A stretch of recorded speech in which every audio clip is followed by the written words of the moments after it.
प्रिय लगती है, किंतु प्राकृत की छाया प्राय करके प्रचलन में है। ये संस्कृत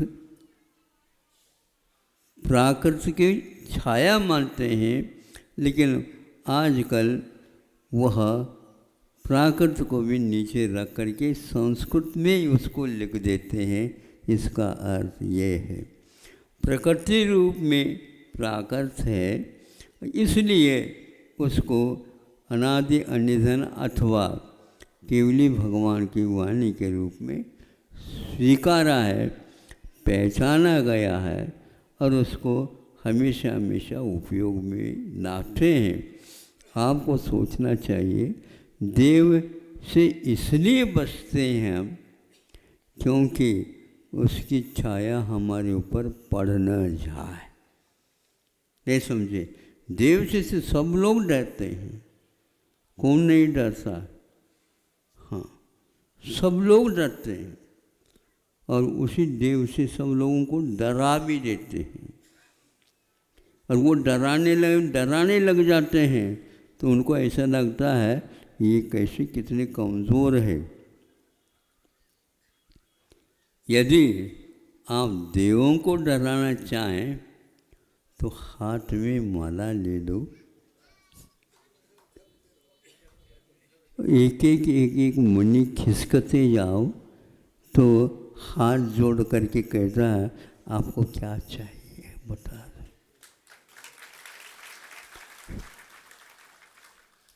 अब ये सोचो, वो हाथ जोड़ करके आपके सामने खड़ा हो गया केवल माला लेने मात्र से। अब हमें ये बांध देगा, हम आपको क्यों बांधे भैया? वो स्वयं बंधते चले जा रहे हैं। ये आप अपने स्वरूप दिखाते तो आपको वशीभूत करने की कोई आवश्यकता नहीं थी। इसलिए परोक्ष को परोक्ष के रूप में, प्रत्यक्ष को प्रत्यक्ष के रूप में स्वीकार करके आकुलता को यदि आप छोड़ देते हैं तो आप निराकुल जैसे जैसे होंगे।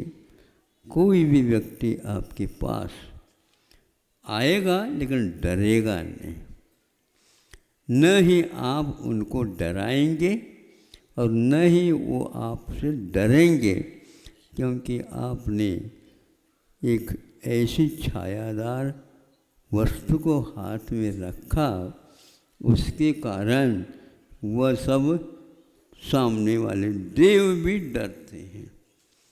आप लोग देव से डरते हो और आपसे 1000 गुना देव आपसे डरते हैं। और हमारे पास कोई भी आता नहीं और डरता भी नहीं, और वह बैठ जाते हैं। महाराज आपके पास भी कई देव है बताते हैं। हाँ, हमारा तो महादेव भीतर है।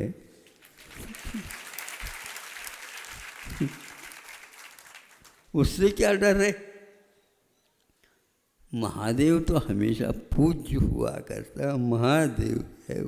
देवों के भी देव को महादेव कहते हैं। वही आत्मा परमात्मा के रूप में बनने वाला, परिवर्तित होने वाला है। यह सूत्र हमें वीतरागी महादेव से प्राप्त है। हम उसकी उपासना नहीं कर पा रहे हैं, उनको नहीं पहचान पा रहे हैं, ये बात अलग है। लेकिन महाराज वो कम से कम आपको थोड़े से अनुग्रह करके बता देते हैं, हमारे ये परिचय है, हमारे ये पता है, हमारे ये है, तुम मेरी आराधना करो। हमारे देव आराधना करो मेरी, ये नहीं कहते मुझे पहचान ना हो तो पहचान लो और अपने आप ही आराधना प्रारंभ हो जाएगी। भगवान को पहचानना ही भगवान की आराधना है। सही पहचान पैदा कर लो। और एक बार भगवान की पहचान करके अपने हृदय में आसीन करोगे, फिर धीरे धीरे दूर को भी निकट जो बनाने का आपका इरादा है वो समाप्त हो जाए। भगवान के ज्ञान में 3 लोक झलकता है और आप एक झलक के लिए बाहर कूदते हैं मेंढक की भांति। हाँ हाँ, सकल गे गायक कह भी रहे हो, निजानंद। अब आप निजानंद में तो है ही नहीं, आपके पास आनंद नाम की वस्तु ही नहीं दिखती। हमेशा हमेशा तो रोते रहते हो। रोने वाला व्यक्ति आनंद की पहचान नहीं करता है, और आनंद की पहचान करता है वह रोता नहीं है। इसलिए रोना धोना आपका छूट जाए, भगवान से प्रार्थना करता हूँ आपको दूर भागना न पड़े, सारी वस्तुएं झलक जाएं, किंतु झलकन में आनंद नहीं, जिसमें झलक रहा है उसमें आनंद भरा हुआ है। यही प्रार्थना है प्रभु से। भगवान इनको मिले या न मिले, क्योंकि इनकी आकुलता बहुत लंबी चौड़ी है, हमें जल्दी जल्दी प्रत्यक्ष हो जाए तो फिर को इनको कुछ कह भी सकते हैं। कैसे कह सकते हैं? अरे अब तो मान लो तुम लोग। ऐसा ही हुआ, कमठ तो है ना तब मानने लगा जब पार्श्वनाथ भगवान का यथार्थ स्वरूप उसके सामने आ गया।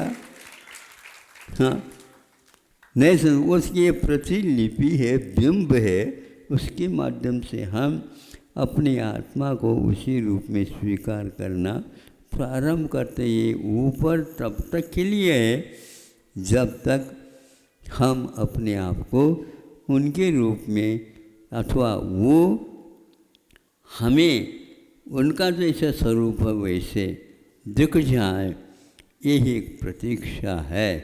और इसके लिए आप लोगों को अपनी अपनी आकुलता छोड़ करके, कुछ आकुलता तो होती तो है महाराज, होती मैं भी जानता हूँ, लेकिन इतनी नहीं होनी चाहिए जो आपको होती है।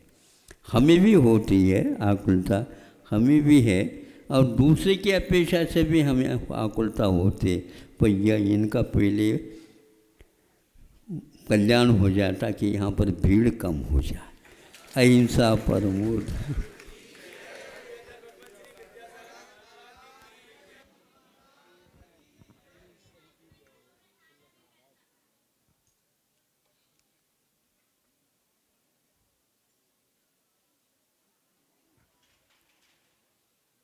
बोलिए द्वादशांग जनवाणी माता की, महर्षि आचार्य भगवंत गुरुदेव श्री 108 विद्यासागर जी महामुनि राज्य की। जिन्हें भी पूर्णायु आयुर्वेद चिकित्सालय एवं अनुसंधान विद्यापीठ के लिए अपनी दान राशियां देना हो, अपना सहयोग देना हो, वो सभी लोग हमारे कार्यकर्ताओं से संपर्क कर लें। मंच के पास कार्यकर्ता उपलब्ध है। आपके द्वारा प्रदत्त प्रत्येक राशि हमें स्वीकार है, बस आपके भाव मानव सेवा के इस कार्य में सहयोग करने के होने चाहिए। साथ ही इस परिसर के समीप चल चरखा संचालित है, जहां हथकरघा से बने वस्त्र उपलब्ध हैं। आप सभी लोग उसका अवलोकन करें, आवश्यकता अनुसार क्रय करें।